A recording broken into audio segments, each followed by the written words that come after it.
The first night I met my mother-in-law. The first night my mother-in-law, she looked at my husband's younger brother standing in the doorway.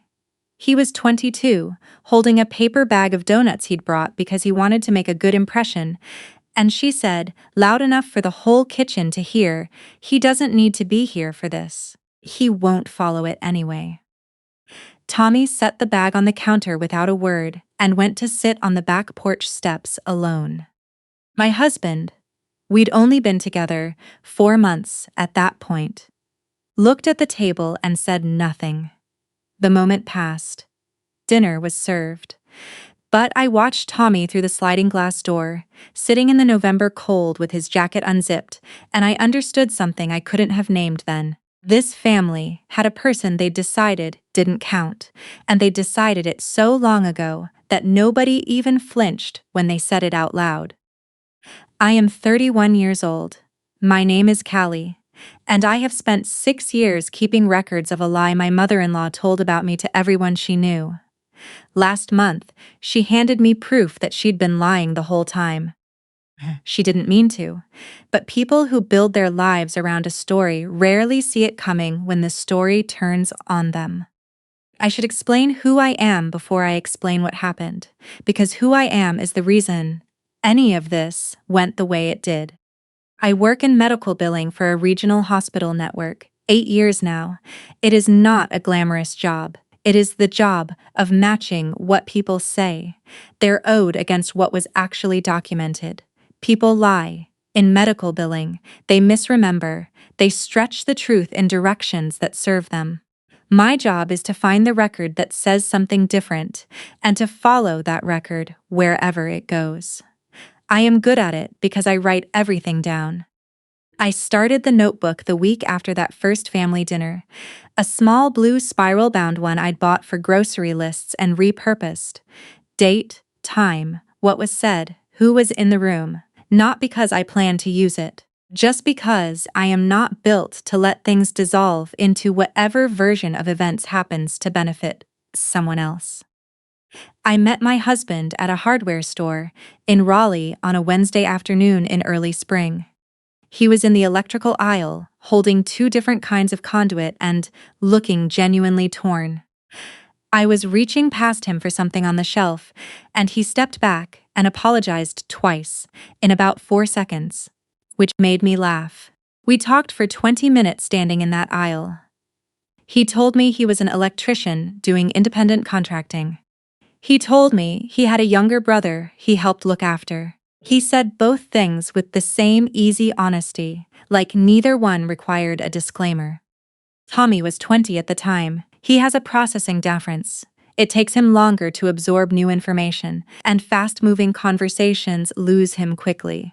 What he has instead of speed is precision. He remembers things exactly, exact words, exact dates, exact tone of voice. He once quoted back a conversation from 3 years prior, word for word, while my mother-in-law was insisting she'd never said what he was quoting. She'd said it on a Sunday in October. He knew because the game had been on in the background and he'd looked at the clock. I fell for my husband first. Then I fell for his brother more slowly, the way you do when someone makes you earn it. Tommy had a way of watching new people. He didn't ask if you were going to stay. He noticed whether you came back. I came back every time. One day I realized he'd stopped watching the door when I arrived, and I understood that that was the whole test. When I told my mother-in-law that her son and I were getting engaged, she did not look at me. She looked at Tommy, who was sitting at the kitchen table working a word puzzle, and she said, not to him but over him, the way you'd note a problem with the plumbing. I hope you understand what you're taking on. All of it. She meant Tommy. My husband said her name in a low voice. She went to refill her coffee. Later in the hallway, she was cleaner about it. My son had an offer in New York, she said. Senior electrical engineering role, $200,000 a year. He turned it down. She said it like a bill she was presenting me. I need you to understand what that decision cost this family. She needed me to understand that I was the reason he'd turned it down. She had decided that before she'd met me, before she knew anything about why he'd actually stayed, she'd needed a reason that wasn't the real one, which was that my husband had looked at his brother and decided that no salary was worth moving Tommy away from the only city he'd ever known, the only routines that kept him stable, the only support network he'd spent years building. My husband had made that decision before I existed in his life. I have the email he sent her explaining it. He forwarded it to me 2 years into our marriage when I finally asked to see it. We got married on a Saturday in April, 14 people in my aunt's backyard. Tommy was the best man. He practiced his toast for 3 weeks and delivered it from memory without a single stumble. And our neighbor Norma, who is 74 and has attended approximately 1 wedding in the last decade, said it was the best speech she'd ever heard, and she was not being generous. She brought lemon cake. She was not asked to bring lemon cake. She brought it because that is the kind of woman Norma is, the kind who shows up without waiting to be invited and stays until the last dish is washed. My mother-in-law and father-in-law did not come. They sent a card 2 days late, signed by both of them in my mother-in-law's handwriting. The exclusion started quietly, the way those things do. A family Christmas we weren't told about until after. A cousin's graduation party where everyone else got a mailed invitation. My brother-in-law, my husband's older brother who has always moved in his mother's orbit, sending group texts that arrived to everyone except us. Then the calls. My husband's aunt phoning with a strained voice, asking how he could walk away from his family when his father's heart was the way it was. My husband's old college roommate reaching out, confused, saying he'd heard my husband had cut everyone off after the wedding. That was the shape of it. My mother-in-law had written a story, and the story was that her son had abandoned his family for a woman who'd pushed him to do it, that I had poisoned him, that he had chosen me over his blood, and I was the reason for the choosing. My father-in-law had a pacemaker placed in 2019, and my mother-in-law began using his health the way a person uses a held card. How could my husband not visit with his father's heart the way it was? Was I really keeping him away from a sick man? The implication moved through the extended family, like water through a floor, and I watched it from the outside, unable to correct a story I wasn't allowed into the room to dispute. I wrote the dates in my notebook. Every phone call relayed to us secondhand. Every gathering we weren't told about. Every version of the lie that reached us through a cousin or a coworker or an old friend who'd heard it from someone who'd heard it from her. Tommy asked me once about a year after the wedding. We were sitting at our kitchen table after dinner, and he said very carefully, like he'd been turning the question over for a while, "Did she stop talking to them because of me? Because I know she thinks I'm too much." He meant my mother-in-law. He'd heard the phrase before, too much to plan around, too much to take on. I didn't give him a speech. Tommy doesn't need speeches. He needs the truth, clearly stated. "She stopped talking to us because we told her no," I said. "That's it. You are not a reason. You are the person we chose." He looked at his placemat for a moment. Then he said, "Okay," and went back to his word puzzle. 2 nights later, I found a birthday card he'd made for my mother-in-law sitting on the kitchen counter, sealed and addressed in his careful, deliberate handwriting. He'd made one the year before, too. I mailed it for him without saying anything. It came back 3 weeks later, unopened, returned to sender, in handwriting that wasn't the post office's. I put it in a shoebox on the top shelf of our bedroom closet. The next one came back too, and the one after that, I kept every single one. The first years were the specific kind of hard that doesn't make for a clean story. My husband's contracting work was steady but seasonal, and I was working full-time and picking up extra billing hours during open enrollment periods. We drove a car with a cracked rear defroster for 2 winters because we kept finding better uses for the repair money. What we did have was an idea my husband had been turning over since a bad winter audit job had shown him how much energy the older homes in our area were losing through outdated wiring and inadequate insulation.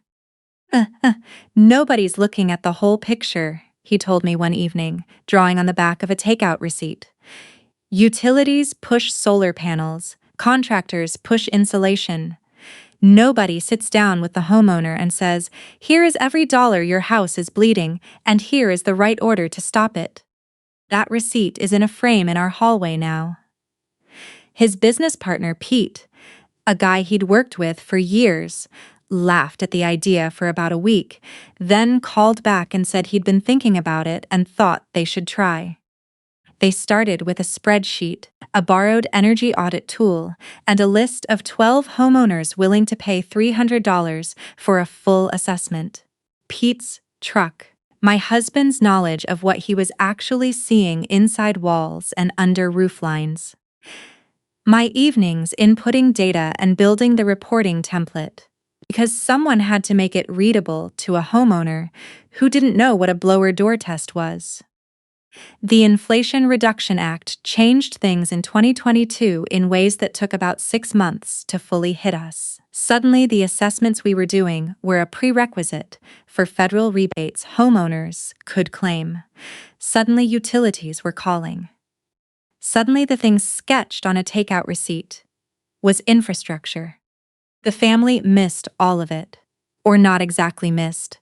They missed the hard part and arrived precisely on time for the headline. A utility company out of Charlotte signed a 3-year contract with us in late 2023.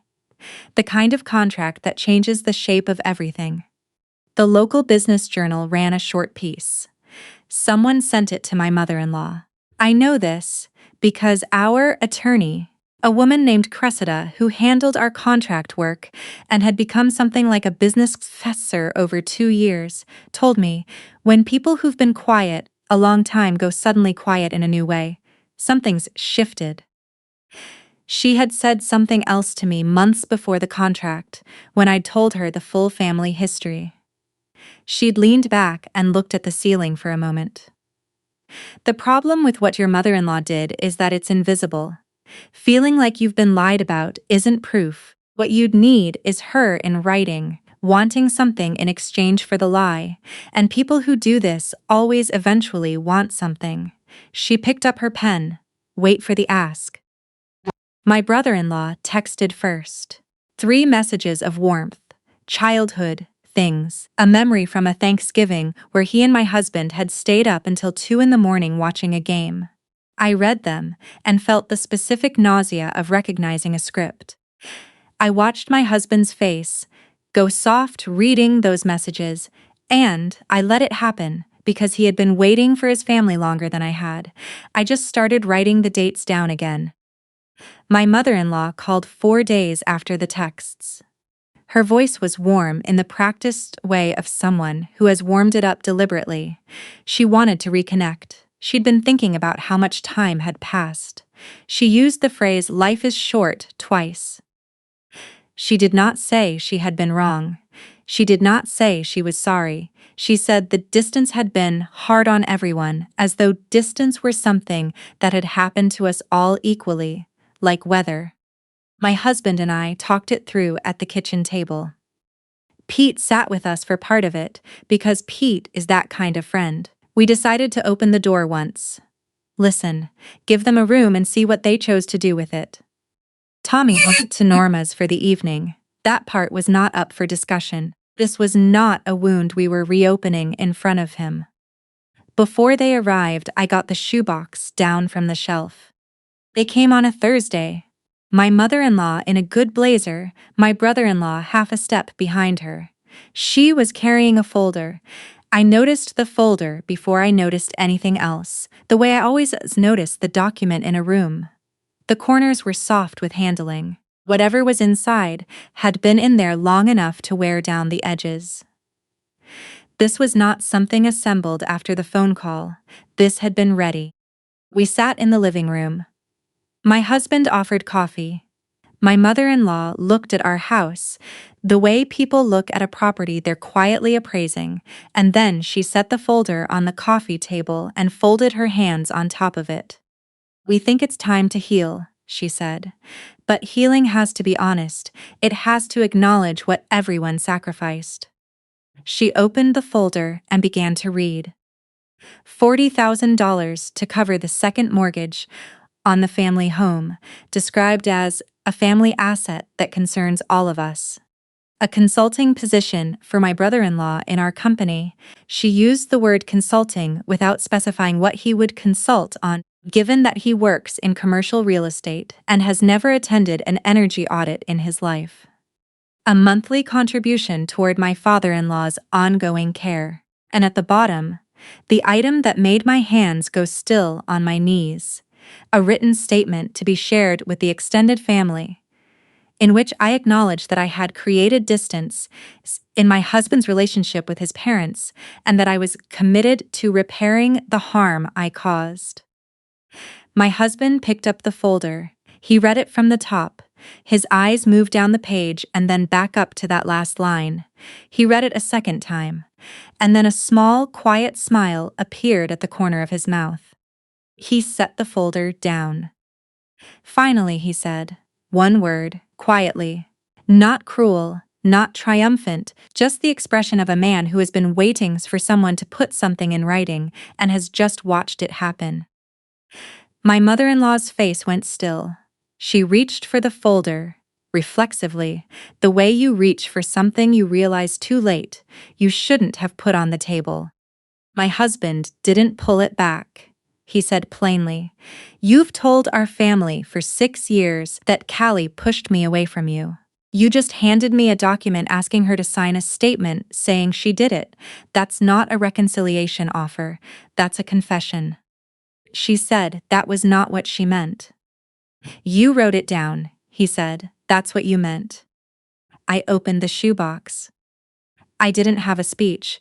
I just knew the order things had to come out, because I'd been keeping them in that order for 6 years.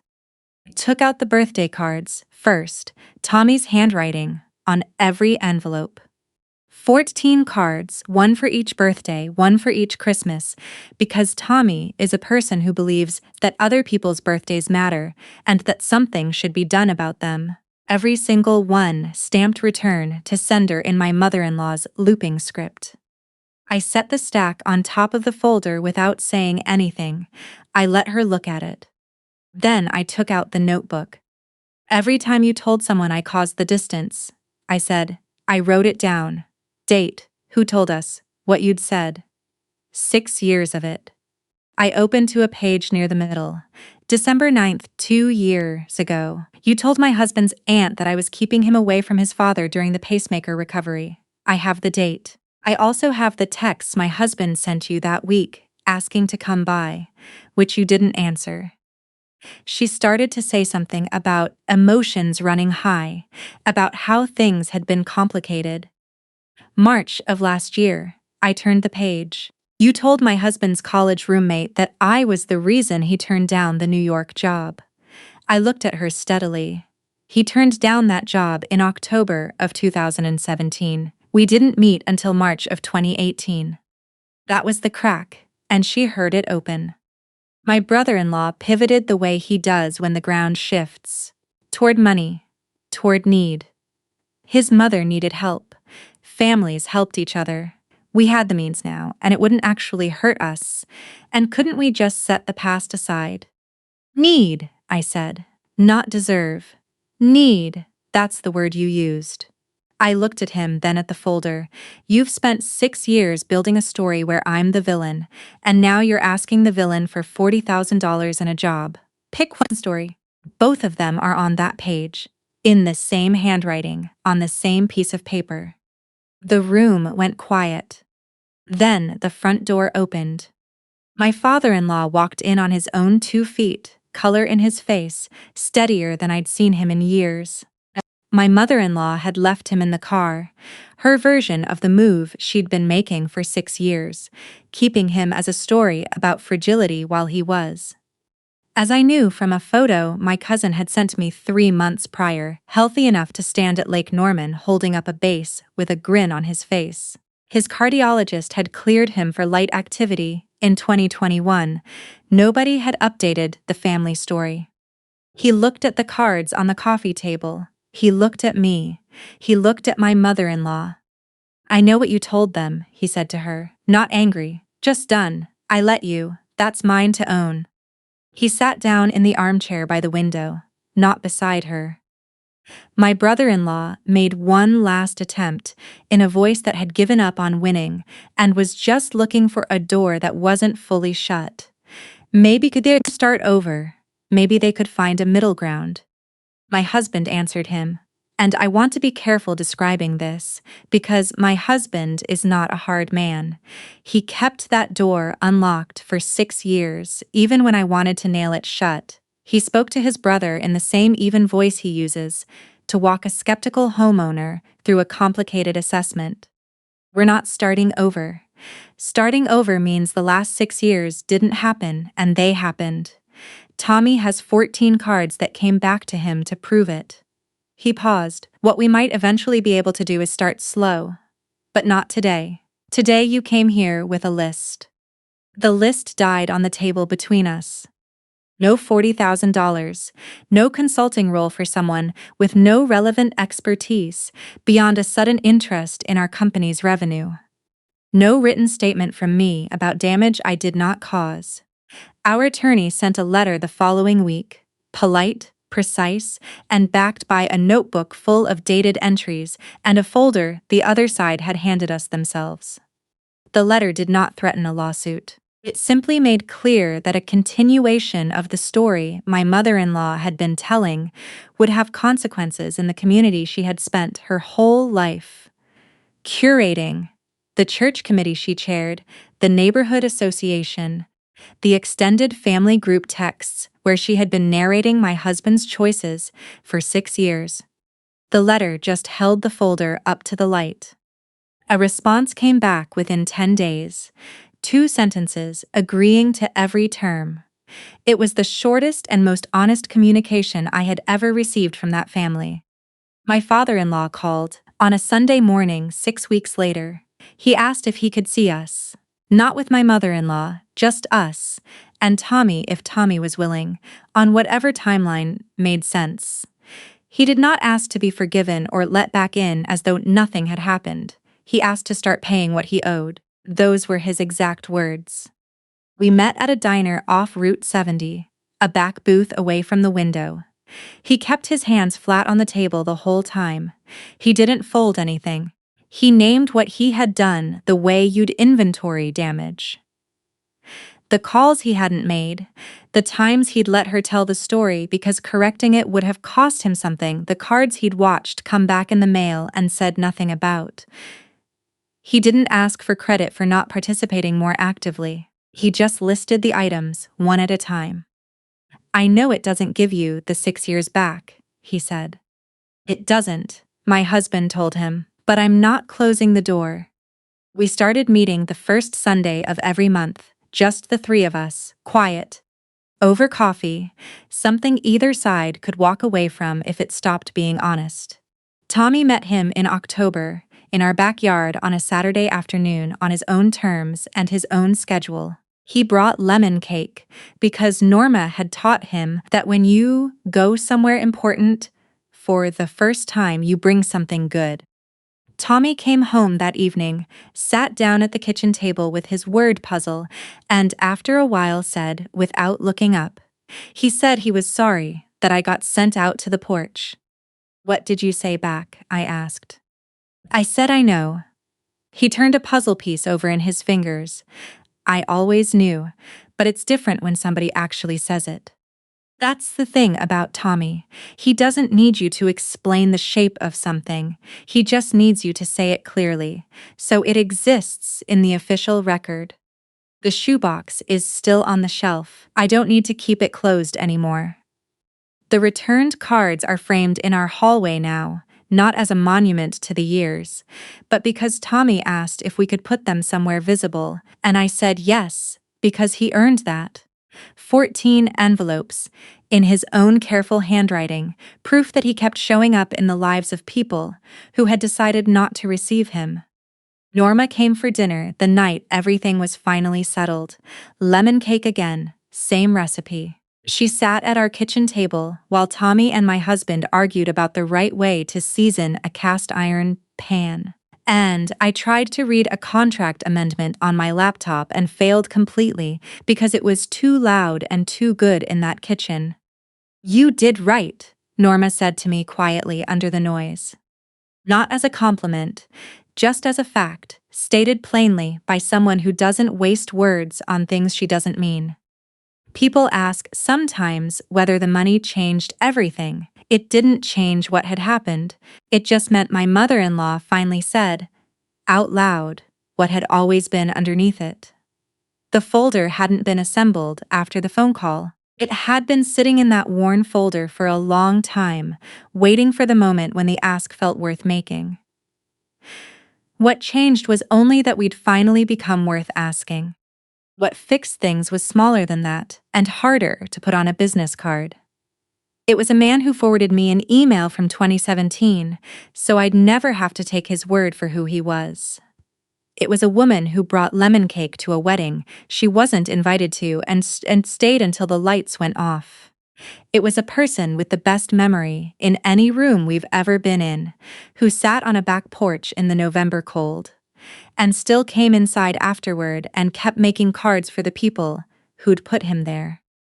If you have been handed the version of yourself that someone else needed in order to feel clean, I want you to know that the real record exists. The one with dates on it, the one that does not change depending on who needs to be punished that week. You are allowed to keep it, and you are allowed to open it when the time comes.